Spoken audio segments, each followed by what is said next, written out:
This video will be called Music in Bible 2.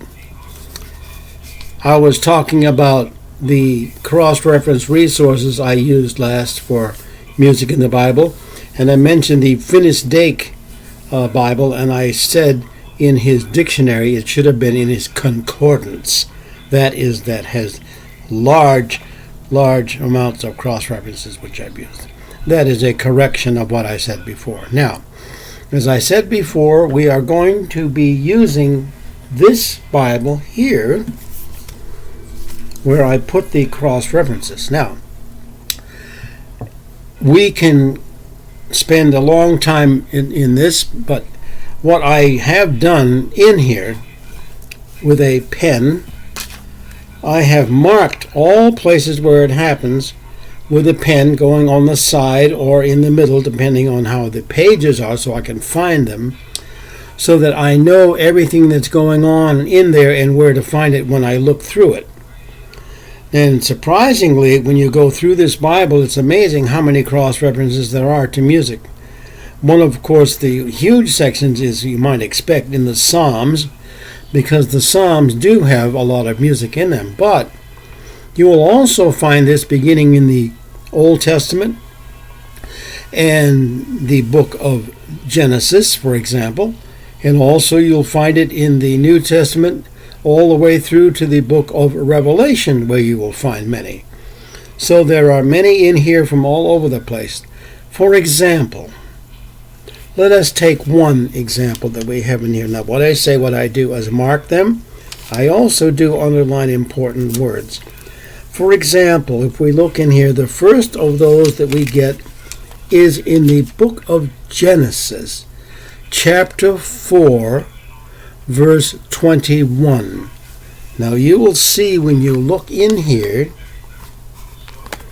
you'll notice that right there, that is what's marked.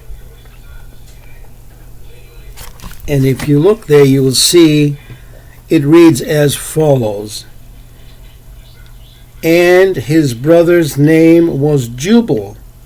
He was the father of all such as handle the harp and organ.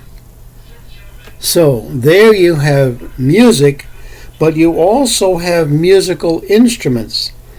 Now, one thing in the cross-references in the Bible are many musical instruments, not just those two, but there are many musical instruments that are used, as well as just the voice for music. There are many others.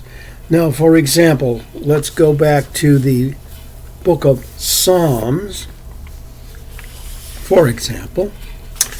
And if we go to the book of Psalms, Psalm 50, and we look at verse 15, and it says, "And call upon me in the day of trouble, and will deliver thee, thou shalt glorify me." Now, call, when you call, of course, calling is a sound. Now, also let's go to Psalm 51 and read verse 14. It says in here, "Deliver me from blood guiltiness, O God, thou God of my salvation, and my tongue shall sing aloud of thy righteousness." Notice that is music. Sing aloud, but it's your tongue that will sing. So you see how specific it can be on music in the Bible. It can relate to singing, but it can also relate to a particular part of the body it's singing. Now, if you read this in the context within which it's written, you will find what that means. That's why it's good to read several of the verses before and after when you are doing this. We will continue with this shortly with more examples.